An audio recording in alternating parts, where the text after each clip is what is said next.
Hey guys, if you have clicked play on this video, I already know 3 things about you. Number 1 is you are thinking about studying in New Zealand or abroad, but you don't know how to start. Number 2 is you have spoken to a couple of educational consultancies back at home, but you don't have a clear idea of what this process is and what the time and effort is required into it. And number 3, you've gone to a couple of career fairs and even spent some money on those registrations and consultations with your educational consultant, but you're still not motivated to take the next step. Well, you've got this video. In the next 20 minutes, I'm going to tell you about the 10 step-by-step process guide of actually thinking about studying in New Zealand to completing your first week in New Zealand. So if you give me your 20 minutes, then I will make you a confident international student who is ready to start their student visa journey in New Zealand. So the way this video is going to run is I'm going to show you a couple of slides on the video and talk you through each of those slide decks. So step 1 is to unlock your why. Why do you want to come to New Zealand? What is motivating you to come to New Zealand? What is attracting you about New Zealand that you want to come here? Is it because it is safer, the lifestyle, it's far away from everything that you know, or is it something else? If your answer is that you want to come here to get a permanent residence, then I want you to think again, because this shows me that you have not done your research. So go back and do a little bit of more research. A lot of students, they come up to me and they say that they want to come to New Zealand for career advancement. So I challenge you to ask that question. So what career advancement looks like to you? How doing this particular program will solve the current challenges that you are facing in your job, and what do you want to achieve after studying out of that job? Number 2 is quality of life. Is it because you want to come to New Zealand because they have a better work-life balance as compared to your current home country and your current job? Is it because you're attracted to the beauty and the slow life and the nature of this country? Is that what you're aspiring for? Number 3 is work-life balance, which I already discussed previously. So in New Zealand, you work from 9 to 5 in corporate jobs. You get holidays on the weekends and you also get public holidays. And then we have securing your family's visa.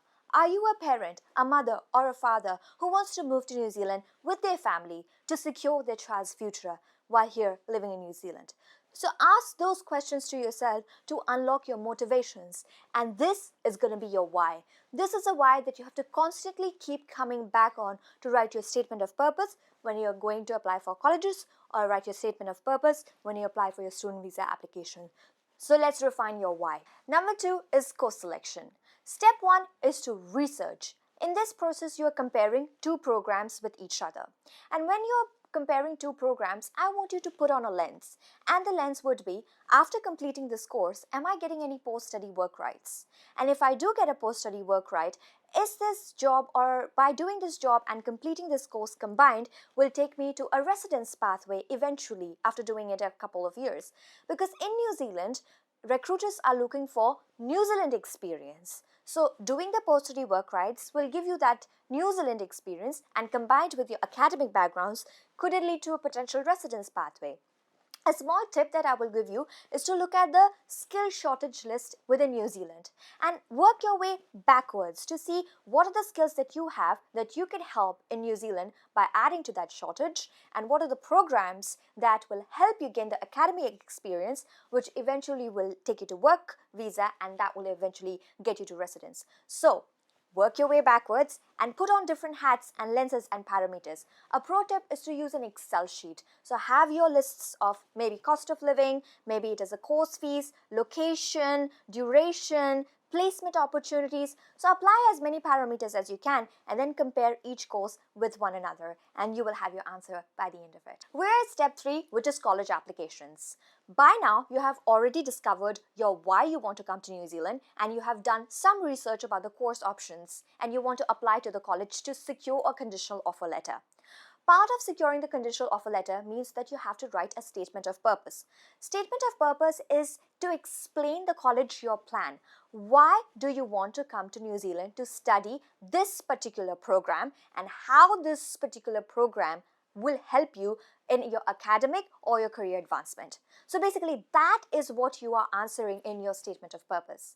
Some colleges might invite you for a one-on-one interview, and this is a great opportunity to put those words into real life. I still remember my interview. They were so impressed at the end of the interview that they gave me $1,000 off on my course fees as well. Which is so great because first impressions means how you can align your academic background, your work experience, volunteering experience, internship experience, any other skills that you have learned and tie it to the academic program that you are about to enroll into. So the idea of Step 3 is to secure a conditional offer letter from the college of your choice. Recently, I talked about conditional offer letter. So what is a conditional offer letter?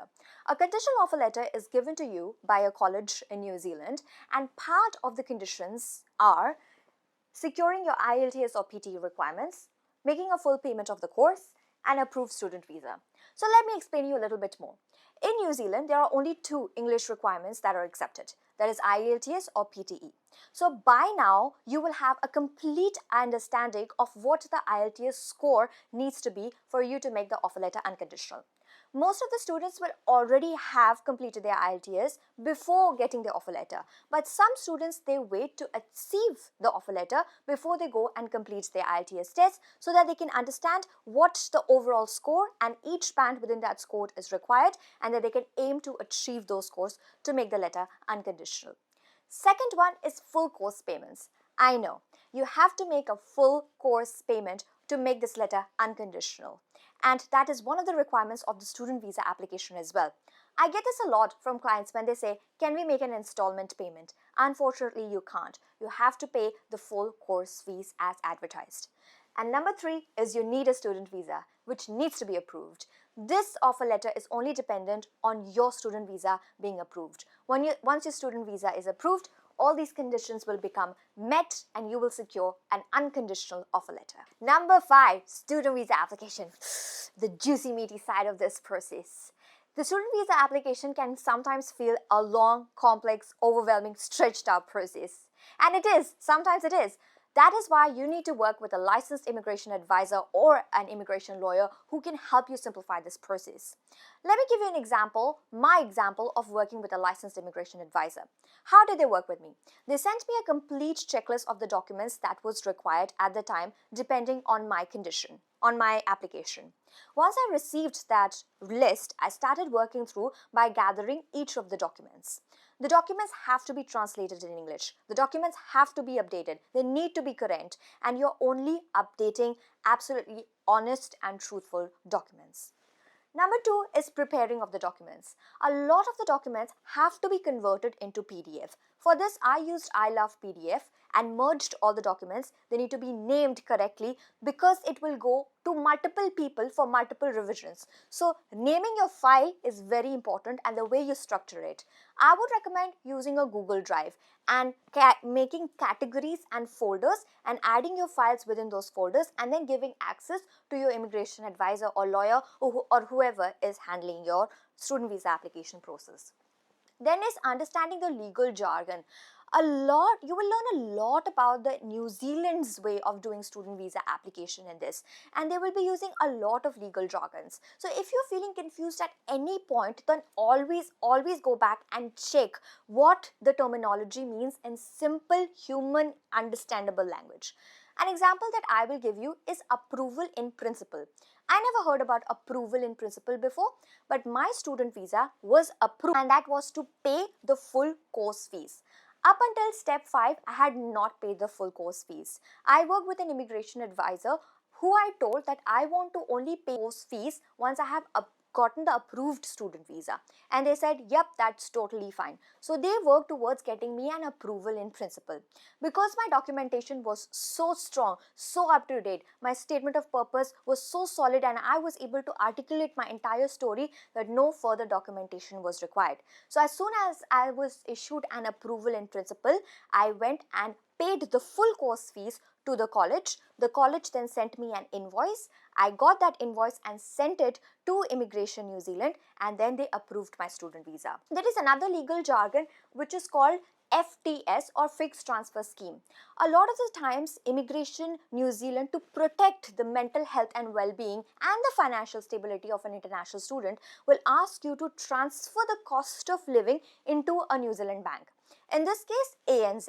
So you work with ANZ Bank and your immigration advisor to set up your bank account. You transfer the cost of living into New Zealand, and every month you're allowed around $1,200 to take out from your bank to pay for the cost of living. This is only for certain students, which Immigration New Zealand will ask you. Then is writing the statement of purpose. In the statement of purpose, you are doing something different to what you would apply for your college applications. For the statement of purpose, you are telling Immigration New Zealand about the entire background of yourself, your family background, academic background, work experience, financial background, how are you planning to support yourself. They think of it like your business plan, and you are going to an investor with how you're going to operate this business. So this is the high level detailed version where you sit down and tell Immigration New Zealand why this plan works, why you moving to New Zealand to study this pathway works. Then is your interview with Immigration New Zealand. I didn't get a phone call or an interview back then because my application was up to date and I received my student visa quite straight away without adding further documentation. But these days I am hearing that Immigration New Zealand is inviting people for a Teams call. This can be a very crucial moment for us and can feel quite high stakes. So I'd recommend that you work with your immigration advisor to understand what are the commonly questions asked in this interview, how to prepare for the interview, and how do you share your story and your plan of coming to New Zealand and why is it successful. There you go. This is the entire step of student visa application. Let's move to number 6. We are at step 6, which is your pre-departure checklist. So once you've secured your student visa, what will happen is you have to go back to the college and give them a copy of the student visa and say that, hey, your visa has been approved. They will give you an unconditional offer letter because you have met all the conditions. Then you get the unconditional offer letter, give it back to your lawyer or immigration advisor and get them to upload that on your student visa application to close that application. Then you start looking for accommodation. In New Zealand, there are various accommodation types. You can have homestays where you can literally live in a Kiwi family's house and pay a board. You can also go for college accommodation, so living with your classmates in the same hostel or accommodation, or you can also do flatting as well. There is booking flights. A lot of my clients prefer to actually go and talk to a travel agent and make the payment with them online. So if you're that person, then you go and talk to a travel agent who can help you come into New Zealand. But always make sure if you need a transit visa, if you're coming through Australia based on your passport, if you need a transit visa, then you will have to add in that extra processing time. Personally, I always come through the Singapore road because it is the fastest way for me and the less hassle way. There is other way of booking flights. You can go to Skyscanner as well, and they have got a variety of ways that you can come into New Zealand. Then is you have to go through immigration. After you've arrived in New Zealand, immigration is going to ask you a couple of questions, and there is no visa that gets stamped on your passport. New Zealand gives you e-visa. If you want a visa that is attached to your passport, then you will have to pay a little extra, but e-visa totally does the job. Then is your customs. You must declare everything that you are coming into New Zealand. There is a New Zealand Traveller Declarations form that you need to fill. There is an online version of it now available on, if you search it on Google, or you can even download the app. The last one is biosecurity. So depending on what items you have packed in your bag, you either go through the green way or either you go through the red way. So if it is the red way, that means you have some items that you want to declare. So that means it goes through a special scanner, and this is just to protect New Zealand's soil from any rodents, any insects, or any diseases as well. Step 7, arrival in New Zealand. So when I was coming into New Zealand, I was recommended that I pre-book my shuttle. So from the airport, someone will come and pick me up and take me to the accommodation and drop me. And I chose that option just for the peace of mind and because it was going to be scary and I was traveling all by myself and first time traveling in an international country, having no experience of any international travel whatsoever by myself. So I chose to book a shuttle, but you can be different than me. You can come to the airport and choose what option prefers for you. You could go for an Uber, you can go for blue cabs, or you can even go for the bus route as well. Then is the first week checklist. Well, your journey has not ended after you have arrived in New Zealand. Your journey has just begun. So the first week checklist would involve something like creating your Realme account, creating your IRD account, creating your bank account if you have not done an FTS, getting your new SIM card arranged, and the list goes on and on and on. And then you have to save all the essential contacts as well. So save all the emergency numbers into your phone immediately within the first couple of days. Understand who your education providers are, accommodation providers are, and yeah, save those contacts and make sure that you keep informed your family every step of the way as well. And the last one is start settling in.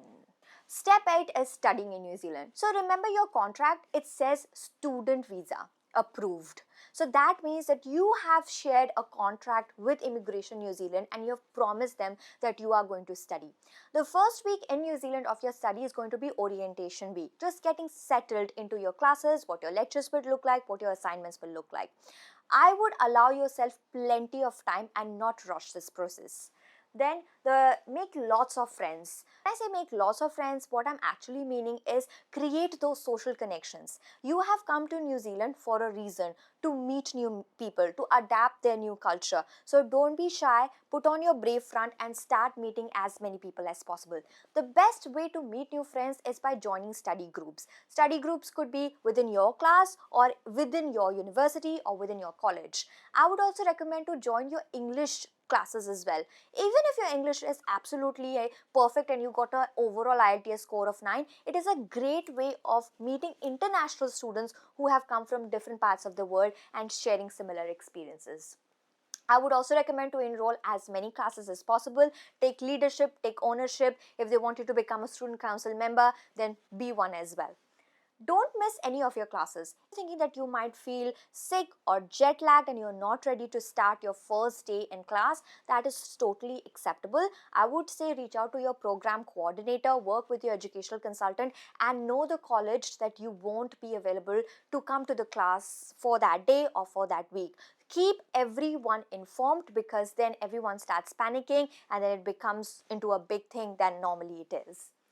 Submit all your assignments on time. Understand the assignment due dates and try to submit those assignments on time. And the last one is please do not cheat because plagiarism is considered as an academic misconduct. So plagiarism is when you're not doing the assignments that you are expected to do on your own and you're using other people's help to do it. So maybe you're copying it from others, you're getting your friends or family to do the assignments for you, then that is all considered as cheating and it is not good for you as your academic student life and also not good for your student visa application.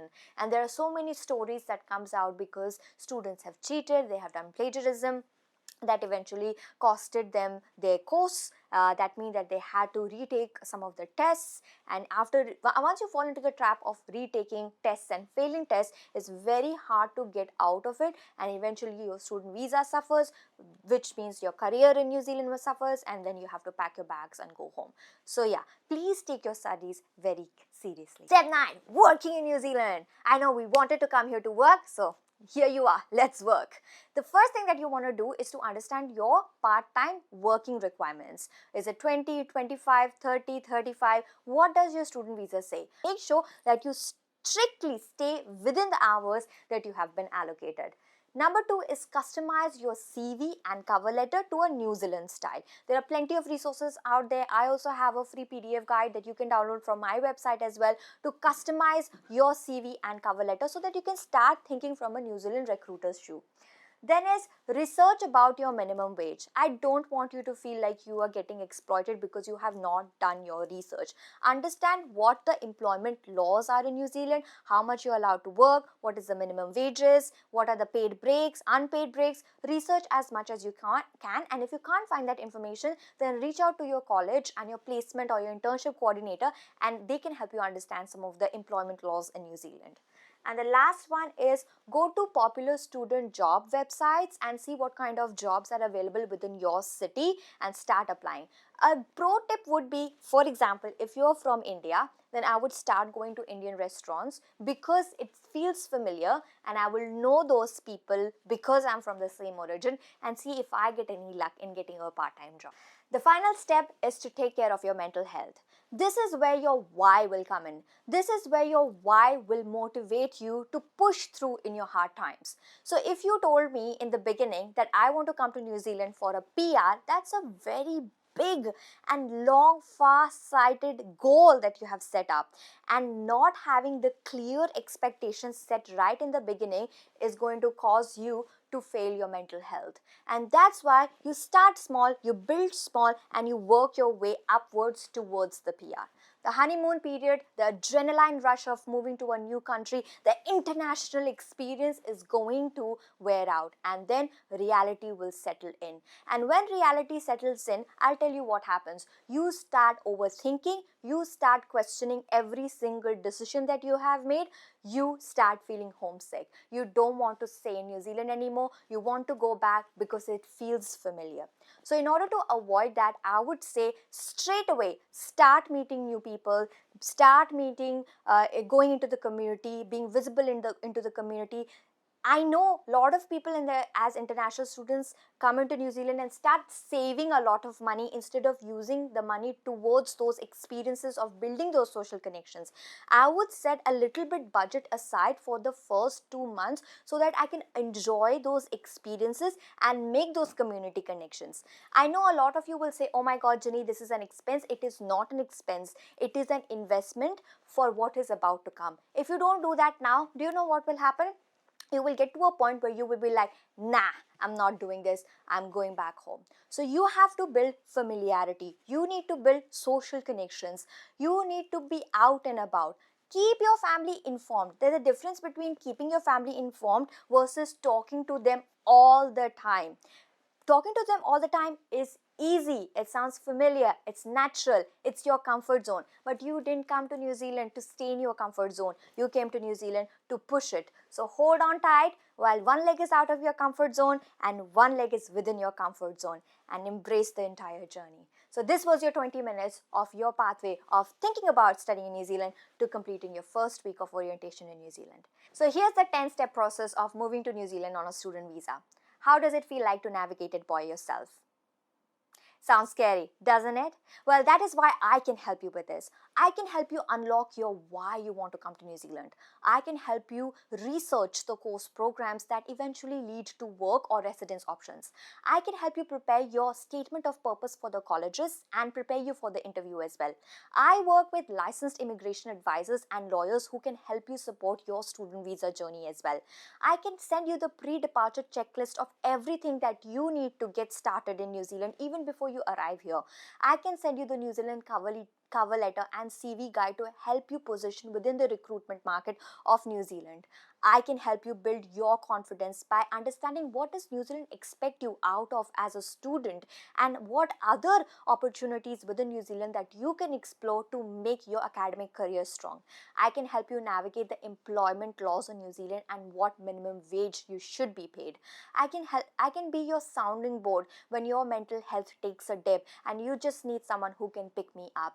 I am an international student navigator and I can help you achieve all of that. Why? Because I have been exactly in your shoes 7 years ago as an international student when I came to New Zealand, and today I'm a proud permanent resident of this New Zealand country which I call home. So yes, I can do that. So what are you waiting for? Book your call today with me. And again, thank you so much for all the love and support that you have been giving me.